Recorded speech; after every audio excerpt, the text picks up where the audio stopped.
Dear students, welcome to 247.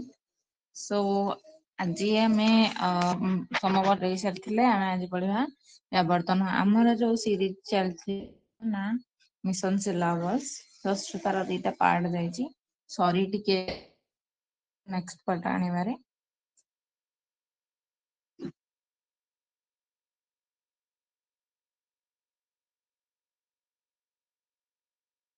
କିନ୍ତୁ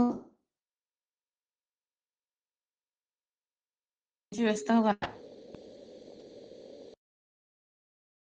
ଠିକ time ରେ ଯେତେବେଳେ ସରିଗଲା ନା ଆଜି ବ୍ୟାବର୍ତ୍ତନ ପଢିବା ଗୋଟେ କଣ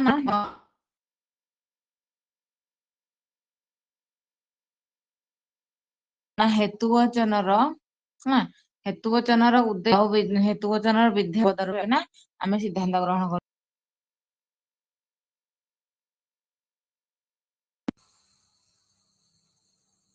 ହେଲା ତ ଆଜି ଆମେ କଣ ପଢିବା ନା ବ୍ୟାବର୍ତ୍ତନ ଏଇଟା ଗୋଟେ ନା ଅବରୋହ ଅନୁମାନ ଏଟାରେ କଣ ହଉଛି ନା ଉଦ୍ଦେଶ୍ୟ ହେଲା କାହାର ଉଦ୍ଦେଶ୍ୟ ନା ଗୋଟେ ତମର ରହୁଛି ତମେ ଜାଣିଛ ଭଲସେ କି ଗୋଟେ ରହିବ ଅବ୍ୟବହିତ ଅନୁମାନରେ କଣ ଗୋଟେ ରହିବ ହେତୁ ବଚନ ହଁ ନା ନାଇଁ ସେଥିରେ ଗୋଟେ ଉଦ୍ଦେଶ୍ୟ ଥିବ ରୁହ ଦେଖ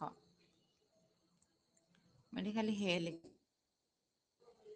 ହେ ମାନେ କଣ ନା ହେତୁ ବଚନ ହେତୁ ବଚନ ତନ୍ନୀୟ ଯେମିତି କି ଆମେ କହୁଥିଲେ କୋଉଥିରେ ନା ସମାବର୍ତ୍ତନରେ ଆମେ ଯେମିତି କହୁଥିଲେ ବ୍ୟାବର୍ତ୍ତନୀୟ ସେମିତି ଏଠି କହିବା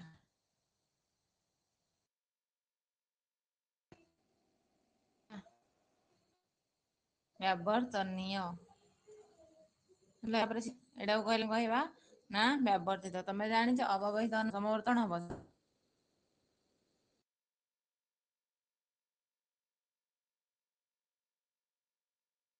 କଣ କରୁଥିଲେ ନା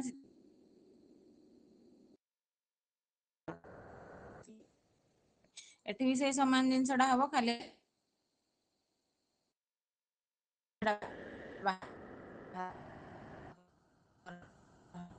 ହଉଛି ବୋଲି ସେଠି କଣ ହଉଥିଲା ନା ଉଦ୍ଦେଶ୍ୟ ଆଉ ବିଧେୟ ଦିଟା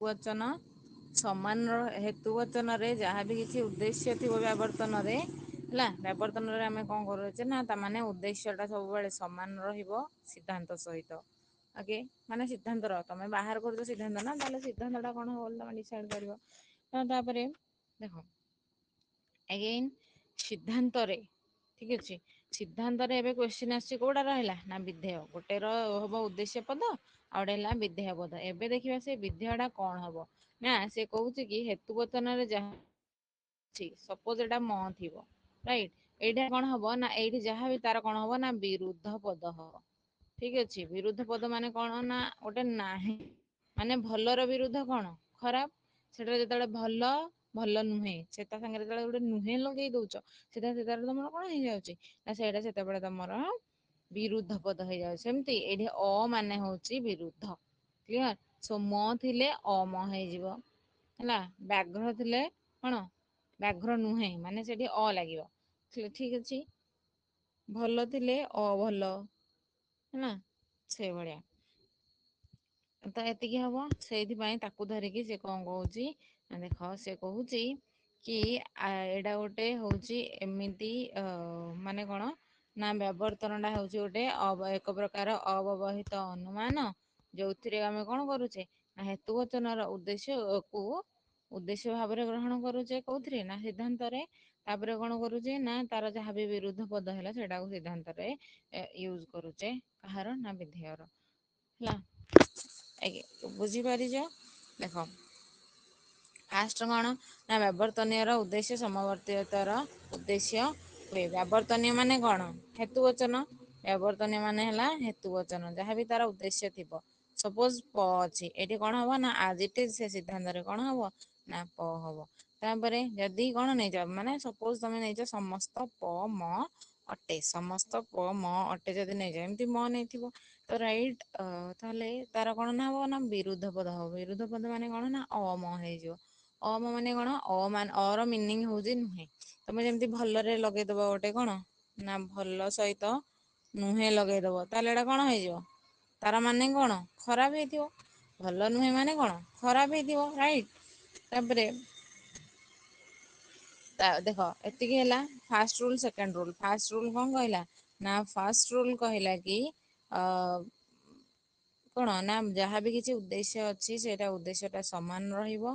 ଆଣ୍ଡ ଯାହାବି କିଛି କଣ ରହିଲା ନା ହେତୁ ବଚନରେ ଯାହାବି କିଛି କଣ ଅଛି ନା ବିଧେୟ ଅଛି ସେଟା ତାର ବିରୁଦ୍ଧ ପଦ ହବ ସେକେଣ୍ଡ। ତାପରେ ଆଉ ଗୋଟେ କଣ କହିଲା ନା ଗୁଣ ପରିବର୍ତ୍ତନ ହବ। କଣ ନା ଗୁଣ ଅଲଗା ହବ। ଗୁଣ ଟା କଣ ହବ ନା ଅଲଗା। ନେଗେଟିଭ ଥିଲେ ପଜିଟିଭ ହବ। ଯଦି ପଜିଟିଭ ଥିବ ନେଗେଟିଭ ହବ କ୍ଲିୟର।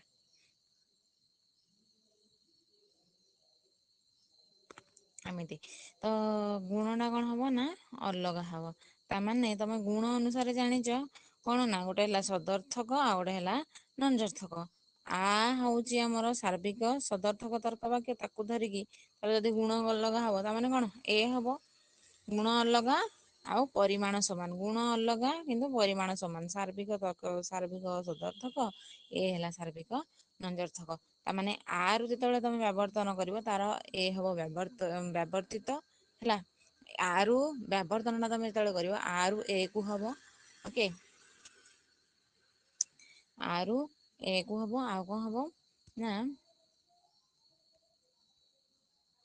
ଏ ରୁ ତାହେଲେ କଣ ହବ ଆ ହବ କଣ ପାଇଁ ନା ଇଏ ତମକୁ କୁହାଯାଇଛି ଗୁଣ ଅଲଗା ହବ। ଗୁଣ ଇଏ ହଉଛି ନେଗେଟିଭ ହେଲା ମାନେ ନଞ୍ଜର୍ଥକ ଆ ଟା ହଉଛି ପଜିଟିଭ ମାନେ ସଦର୍ଥକ। ତାପରେ କଣ କୁହାଯାଇଛି ନା ପରିମାଣ ସମାନ ରହିବ। ମାନେ ସାର୍ବିକ ରୁ ଥିଲେ ସାର୍ବିକ ହବ ବିଶେଷ ଥିଲେ ବିଶେଷ ହବ। ତ ତାହେଲେ ଏଇ ତାଙ୍କ ଭିତରେ ହିଁ ଖାଲି ସାର୍ବିକ ବିଶେଷ ଯୋଉ ଆମ ଚାରିଟା ଅଛି ଏ ଆଉ ଆଉ ଗୋଟେ ହେଲା ଇ ଆଉ ଓ ଏମାନେ କଣ କରିବେ ନା ତାଙ୍କ ଭିତରେ ସେମାନେ ଖାଲି ଚେଞ୍ଜ କରିବେ କି ତମର ସବୁବେଳେ ଏ ର କଣ ହବ ନା ଆ ଟା ହବ ବ୍ୟାବର୍ତ୍ତନ ଯେତେବେଳେ କରିବ ଏ ରୁ ଆ ହବ ଆଉ ଇ ରୁ ଓ ହବ। ତମକୁ ପଚରା ହବ କି ଯେତେବେଳେ ଫାଷ୍ଟ ଯୋଉଟା ଲେଖା ହେଇଥିବ ସେଇଟା କଣ ବ୍ୟାବର୍ତ୍ତନ୍ୟ ତାପରେ ସେଇଟାରୁ ଯୋଉଟା ବାହାରିଲା ସେଇଟା ହେଲା ବ୍ୟାବର୍ତ୍ତିତ।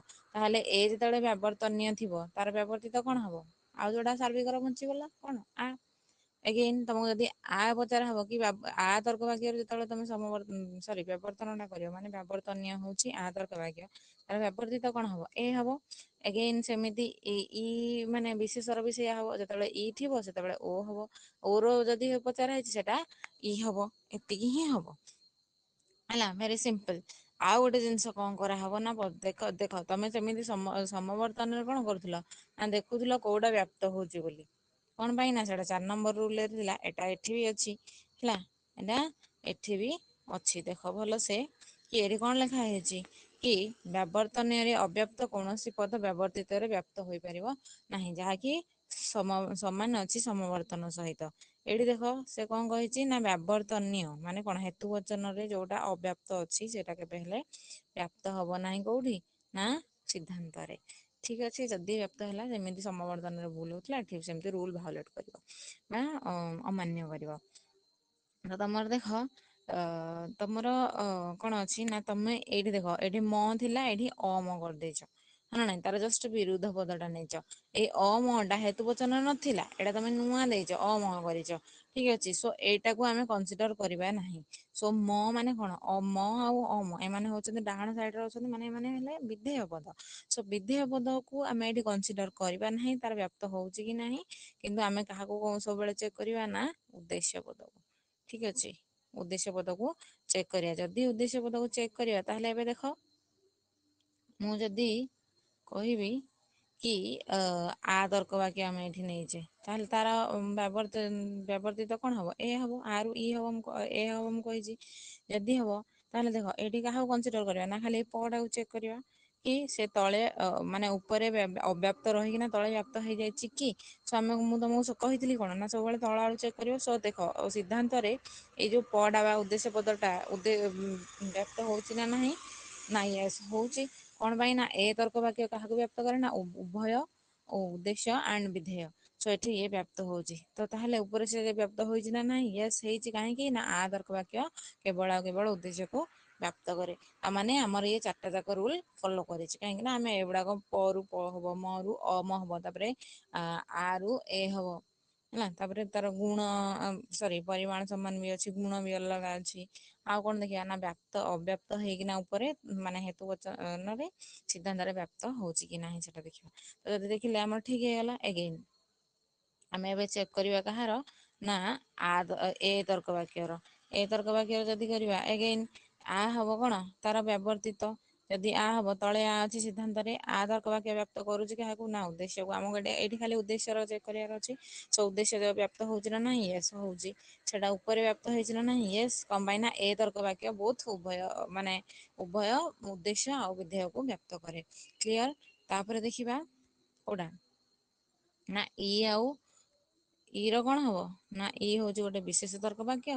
ଇଏ ହଉଛି ସଦର୍ଥକ ତାର ନଞ୍ଜର୍ଥକ ହବ ବିଶେଷ ବିଶେଷ ନନ୍ଦାର୍ଥକ ଯୋଉଟା କି ଓ ତର୍କ ବାକ୍ୟ। ଏଗେନ୍ ଏଇଠି ଓ ତର୍କ ବାକ୍ୟ ବ୍ୟକ୍ତ କରେ କାହାକୁ ନା କେବଳ ଆଉ କେବଳ ବିଧେୟକୁ। ତ ଆମର ଏଠି ଉଦ୍ଦେଶ୍ୟ ଅବ୍ୟାପ୍ତ ଅଛି।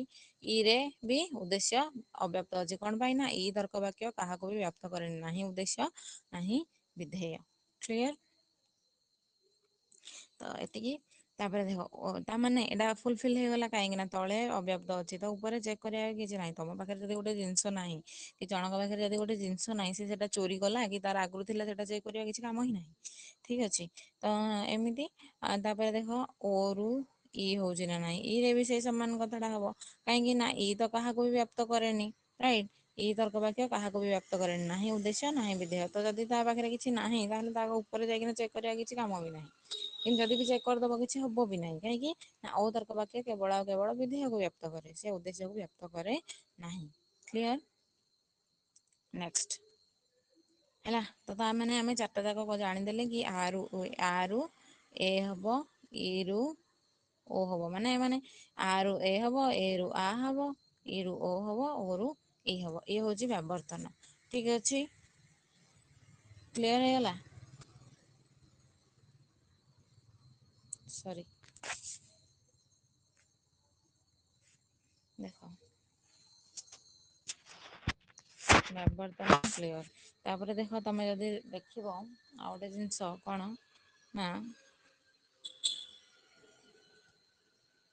ଭଲସେ କାରଣ ଏଇଟା ତମ ଦେଖ ଆ ରୁ ଏ କେମିତି ହେଇଛି କି ଯଦି କହିବ ତମେ କି ସମସ୍ତ ପ ଫ ଅଟନ୍ତି, ମୁଁ ଏଠି ମ ଲେଖିଦେଇଛି ସେ ଫ ଲେଖିଥିଲା। ଠିକ ଅଛି କଣ ନା ସେଟା ଛାଡ ସେ ସେଟା ଲେଖିଲା କୌଣସି ପ ଅପ ନୁହନ୍ତି। କେମିତି ଆ ରୁ ଏ ହଉଛି ଦେଖିଲ ତମେ। ତାପରେ ଦେଖ ସମସ୍ତ କର୍ମଚାରୀ ସାଧୁ ଅଟନ୍ତି। ତମର ଏଗେନ କୋଶ୍ଚିନ୍ ଆସୁଥିବ କି ସମସ୍ତ ଅଟନ୍ତି କୌଣସି ନୁହନ୍ତି। ତମେ ଭଲସେ ଜାଣିଛ ତର୍କ ବାକ୍ୟ ଏଗୁଡାକ ସବୁ।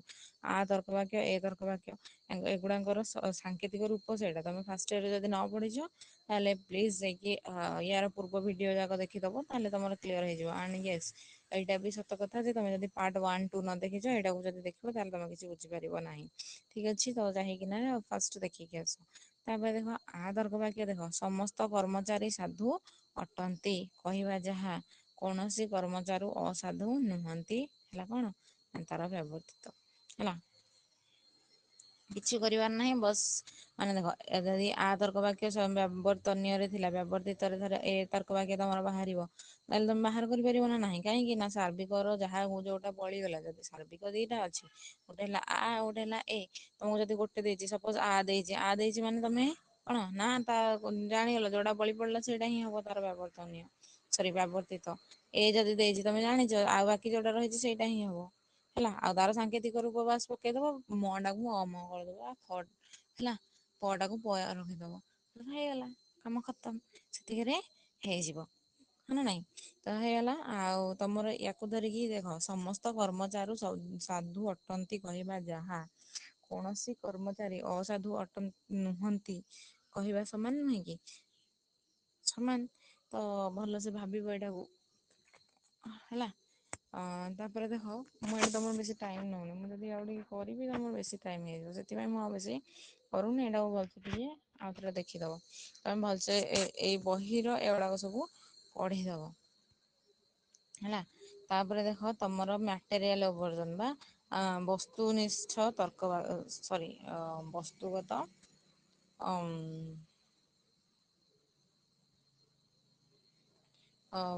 ବ୍ୟାବର୍ତ୍ତନ ହେଲା।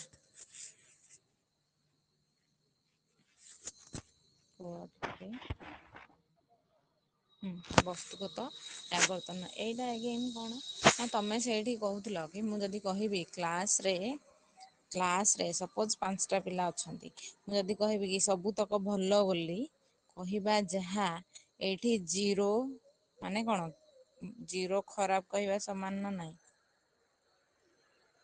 ସମାନ। ମୁଁ ଯଦି କହିବି ଏ ଖରାପ ଜାଗାରେ ମୁଁ ଭଲ ଲେଖିଦେବି ସରି ଭଲ ନୁହେଁ ଲେଖିବି ସେଟା ବି ହବ ନା ହବନି? ହବ। ତମେ ଯୋଉଟା କି ବ୍ୟାବର୍ତ୍ତନରେ କରୁଛ ଅଲରେଡି ରାଇଟ। ବ୍ୟାବର୍ତ୍ତନରେ ତମେ ସେଇ ଜିନିଷ ଟା ହିଁ କରୁଛ କି ସମସ୍ତ କର୍ମଚାରୀ ସାଧୁ ଅଟନ୍ତି କୌଣସି କର୍ମଚାରୀ ଅସାଧୁ ନୁହନ୍ତି। ତ ତମେ ସେଇଟା ହିଁ କହୁଛ ସବୁ ପିଲା ଭଲ କୌଣସି ପିଲା ଅଭଲ ନୁହେଁ। ରାଇଟ ଅ ମାନେ କଣ ନୁହେଁ ନା ତ ତମେ ଏଇଟା ଲେଖିଲ। ତାପରେ ଦେଖ ଏଠି କଣ ହଉଛି ନା ସେଠି ତମେ କରୁଥିଲ କି ଅ ଭଲ ମାନେ ଭଲ ଟାକୁ ଅ ଲଗଉଥିଲ ତା ସହିତ ଗୋଟେ ନୁହେଁ ଲଗଉଥିଲ। ରାଇଟ ବିଧେୟ ସହିତ କିନ୍ତୁ ଏଠି କଣ କରିବ ଏଠି ଟୋଟାଲ ଅପୋଜିଟ ଯେମିତି କିି ଥଣ୍ଡାର ଅପୋଜିଟ ଗରମ ହେଲା। ଦିନର ଅପୋଜିଟ ରାତି କି ତମକୁ ଯଦି ଗୋଟେ ଏକ୍ଜାମ୍ପଲ ସପୋଜ ଦେବି କି ଦିନ କଣ ନା ଦିନ ଗରମ ରାତି ଶୀତଳ ବା ଥଣ୍ଡା। ହବ ନା ହବନି ଦେଖ ଦିନର ଅପୋଜିଟ ରାତି ଗରମର ଅପୋଜିଟ ଶୀତଳ ତ ମାଟେରିଆଲ ଅଭର୍ଜନରେ ବେସିକାଲି କଣ ହଉଛି ନା ତାର ଜଷ୍ଟ ଅପୋଜିଟ ଷ୍ଟେଟମେଣ୍ଟ ହେଲା ତାର ଜଷ୍ଟ ବିପରୀତ ଟା ନେଇଯା ହଉଛି ହେଲା ମାନେ ସେଇ ସମାନ ଜିନିଷ ଟା ଦିନ ଟା ଯଦି ଗରମ ତାର ମିନିଂ ସାଙ୍ଗେ ସାଙ୍ଗେ କଣ ବାହାରୁଛି କି ରାତିଟା ତାମାନେ ଶୀତଳ ହେଇଥିବ।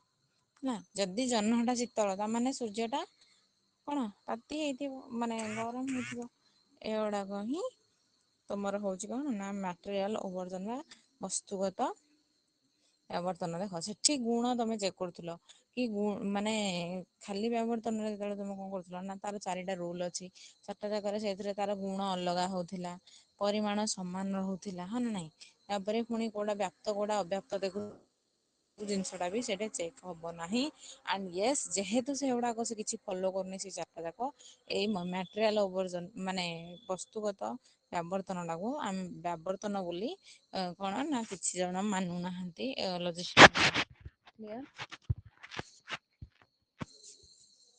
ହେଲା ଏତିକି ହିଁ ଅଛି ଏଥିରେ। ତ ଏ ତମର ଫାଷ୍ଟ ଚାପ୍ଟର ସରିଯାଇଛି ନୂଆ ନା ତା ପରଟାକୁ ଆମେ ପଢିବା ନେକ୍ସଟ କ୍ଲାସରେ ଠିକ ଅଛି। ସୋ ଆଜି ପାଇଁ ଏତିକି thank you so much for watching and yes ତମେ ସବସ୍କ୍ରାଇବ୍ କରିଦେଇଥାଅ ତାକି ତମକୁ ନେକ୍ସଟ ଯାହାବି କିଛି କ୍ଲାସ ନିଆହବ ତମକୁ ଜଲ୍ଦି ମିଳିଯିବ clear. So and yes like କରିଦବ। ମୋ ସାଙ୍ଗମାନଙ୍କ ସହିତ ସେୟାର କରିବ ଠିକ୍ ଅଛି। Thank you so much bye take care.